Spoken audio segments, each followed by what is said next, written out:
Hey guys, Sundown Rider here. This is going to be my chapter review to Nanatsu no Taizai, or the Seven Deadly Sins 241, to crush the commandment.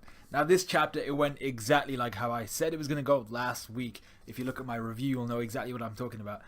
We got the fight between Chandler and Glocks and Dolo. Now everyone knew exactly what was going to happen. This chapter went exactly like how we thought it would go last week when Glocks and Dolo popped up.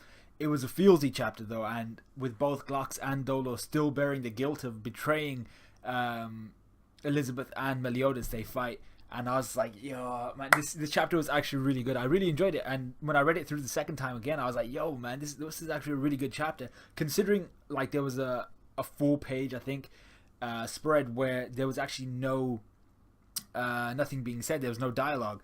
It was a really good chapter. So let me know what you guys thought in the comments and stuff. It was a really good chapter. Before we start, there was obviously the complimentary and the necessary Bond getting roasted, and he got delegated to runaway duty this time. His power up is gonna have to be immense to make up for all this roastage this guy's getting. I mean, like, I know he's immortal, but there's only so many layers of skin you got. This guy has been getting roasted every chapter, and I'm just like, yo, bro, this guy's power up has got to be immense. Alright, so then coming on to the actual main chapter. The moment Dolo and Gloxinia tell Elizabeth that they recognized her, and like they hadn't recognized it initially, and they recognize her now, after having actually seen her and feeling her magical power. And that was really nice. That was a nice touch, because they were all buddies back in the day. Glocks, Dolo, Meliodas, and Elizabeth. They were all together at the same time. And it was nice to see Gloxinia's apparent happiness at seeing her, and it shows how buddy these guys were. It's just a nice touch. It adds a bit of depth to each character. And Dolo, obviously being the colder of the two, between Dolo and Gloxinia, he keeps his back turned, and he's a little too proud to show himself to Elizabeth after having betrayed her. But even he's like, you don't need to say nothing. We're still sinful for having betrayed you guys, and we apologize for that. So I really like that part. I like the whole connection between Meliodas, Elizabeth, Dolo, and Gloxinia. We also got the expected speech from predecessors to successors. We had Gloxinia hyping King like madness. His current power level, King's current power level, is Gloxinia level. Glocks mentions that this chapter. And his wings are nowhere near full size yet. We know that because we've friggin' seen them. And according to Gloxinia, he's like, yo, when your wings grow full size, you're going to be big time. You're going to be like the strongest fairy king ever. Now, whether that's an achievement or not, who knows? Because there are only 3 fairy kings to this date. Harlequin King being the current one. But the fact that he'd be anywhere near Gloxinia's level, or more powerful than Gloxinia's level, which is what's going to happen eventually, that's just hype as shit. And I can't wait for King to get to that level. And I want his wings to resemble almost Gloxinia in a way, to kind of like call back to the guy who trained him up. Dolo then tells Diane that she must lead and reform the Giants as their queen. Now, I'm not sure if the Giants have ever had a queen. We know that Dolo was their leader when he was around. Did they have a leader after that? Was it that peg leg lady, Matrona? Or have they actually got a designated leader at this moment in time? I don't think they do, and that's where Diane's going to come in and be like, hey, this is my time to shine. So Dolo goes on to mention that the Giants are a battle-hungry nation, but they'd rather die than retreat. And he tags that whole rather die than retreat notion as kind of like a cowardly behavior. You gotta know when to retreat. It's not a cowardly act. Sometimes you're just gonna die, and you gotta retreat and save as many numbers as you can rather than just lose them all. So and you can see it's something which still plays on his mind, on the mind of Dolo. It was kind of my ideology which I instilled on the giant race, that I'd rather die than retreat. And then after getting his ass whooped by Zeldaris, he goes over to the 10 Commandments. So it's something that still plays on his mind and still haunts him to this day. So that was also a really nice touch, and I enjoyed that. With that though, they wait for Chandler and perform their mission to their fullest ability, stall his ass, and that was all they were really doing. You see Gloxinia snap his fingers and send both King and Diane away. He's like, yo, you two gotta carry on with the. You two have to be the next in line for our races. You gotta maintain the races, or even expand our races, and you two will be the next 2 leaders. So we can't have you dying here right now, especially considering the state you're in. And then the fight between Glox, Dolo, and Chandler was everything I'd personally hoped for it to be, you know.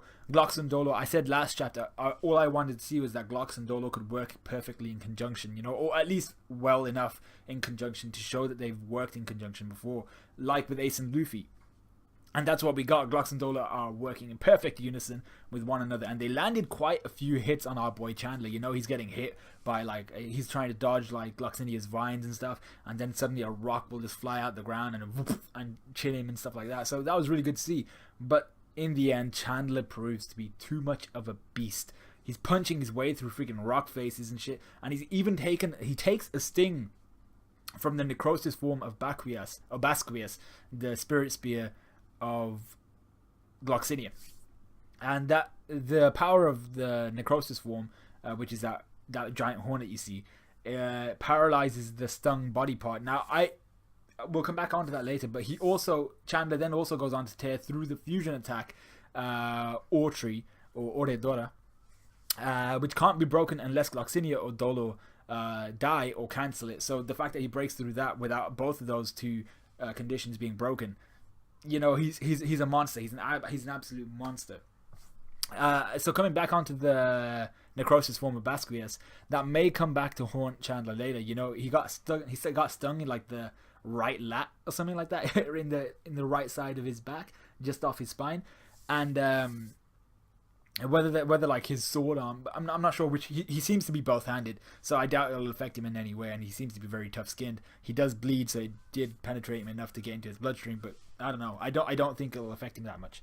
And then we come on to that final speech, like by who I assume it was Gloxinia all the way through. He seemed to be the only one who had any life left in him, and it was pretty heartbreaking. You know, you understand through that speech how much Gloxinia and Dolo really admired and appreciated Meliodas, and they appreciated his friendship, and it was really good to see that. And it was really, really heartbreaking, like I said before, to just see Gloxinia kind of mention that. You see how they totally supported, how both Glox and Dolo supported both Meliodas and Elizabeth in their companionship of one another and in their love for one another.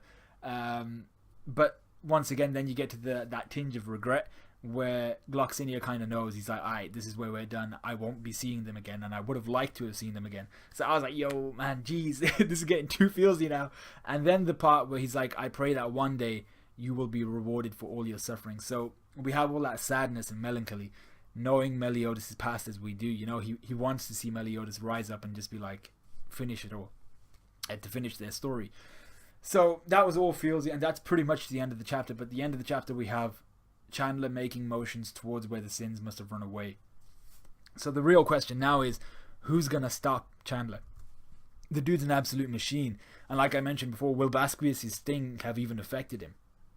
And then actually a large part of this review might even come on to what the next chapter entails. Chapter 242, the next chapter, next week's, is called 7 Deadly Sins End. Now, if you've seen my previous reviews from the Sundown Rider, in one of the previous reviews that I've made, I said that I think Meliodas will defect upon waking, or just Chandler will steal his ass, and then we'd have to see the Sins and Elizabeth reclaim him. You know, or not even reclaim him, they'd have to battle against him. So then you'd have like Elizabeth really not wanting to battle Meliodas. Meliodas is being crazy, and them having to battle Meliodas because he's taken over and he's like the Demon King now, and they'd have to take him out basically. So I thought that would have been a really, really good paradigm, and it seems to be the kind of direction we're going. If Meliodas goes, the Sins would technically have disbanded. You know, we've got Garth there, who's currently out. He's knocked out. We got Merlin, who's currently under the curse of Magic Seal, so she can't do shit. We got Escanor, who's out. And in the states they can't really do anything. Some people have suggested that there may be a time skip which will occur, in which Arthur will steal Excalibur, and the Sins will have grown in their own powers individually. Now the issue with the time skip is, especially at this point, it would mean the death of Elizabeth. We can't have a time skip of longer than like 5 hours, because Elizabeth only has like 2 extra days, including this day. She only has 2 more days in which she's actually alive, at which point she'll die horrifically and then reincarnate, which is the whole the condition of her curse. So unless someone can freeze time, which Merlin, even she can't really stop this, because she can freeze a person's physical time, but not really their time. You know, they still age. So Merlin's still old. She just looks to be young. But also she's a demon as well, so she's probably not very old in terms of demon time as well. Or well, she seems to be some sort of demon-ish hybrid or something. She seems to be of demon kind. So yeah, I don't think there'll be a time skip. I doubt there will. This is gonna have to do something with Meliodas going. The Sins will have to disband, kind of go do their own thing. So this is what I think is going to happen. I think Meliodas goes or is stolen, and the Sins are technically disbanded. Ban goes to find Kurishus, whilst Merlin tries to rehab herself and Escanor. I think Diane will revert to her normal size once Meliodas has been reclaimed. You know, because Chandler doesn't seem like the guy who, once he grabs Meliodas, he's going to slaughter the Sins. I think once he grabs Meliodas, he's going to be like, "Aye, mission accomplished. I'm due one." And he's not going to do anything to them. And once he goes, he'll probably just he's not going to maintain the spells that he's already got on all the Sins. That'll just drain him. So I think he'll get rid of the magic cancel on Merlin, and he'll get rid of the size kind of curse that he put on Diane as well. So I think everyone will revert to their normal forms. Merlin will also probably try to fix Galtha, but her magic cancel will need to have been undone.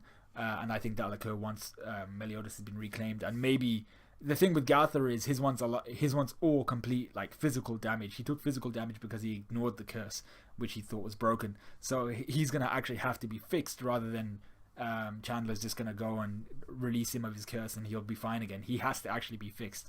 So that's why I think the next chapter is what's gonna happen in the next couple chapters. And then obviously we're gonna have Arthur try and steal Excalibur with Nanashi, but it's going to be even more difficult because even though Zeldris and Cusack I think were moving out, we got Meliodas and Chandler moving in. So I don't know what's going to go down, but it's all hype and it's going to be awesome. So I can't wait to see what's going to happen in the next chapters. This was actually supposed to be a really short review, but it got to be big because of chapter 242. So yeah, let me know what you guys thought. Like, comment, subscribe, all that good stuff. I really want you guys to actually comment and let me know what you think is going to happen. What did you think of this chapter? Who do you think is going to stop Chandler? Do you think the Sins are up shit creek? Do you think Chandler will kill him if he gets the chance? I don't think he will. I think he'll just grab Meliodas and do one. And let me know all your thoughts really. So just like, comment, subscribe, all that good stuff. And I will see you guys in a bit.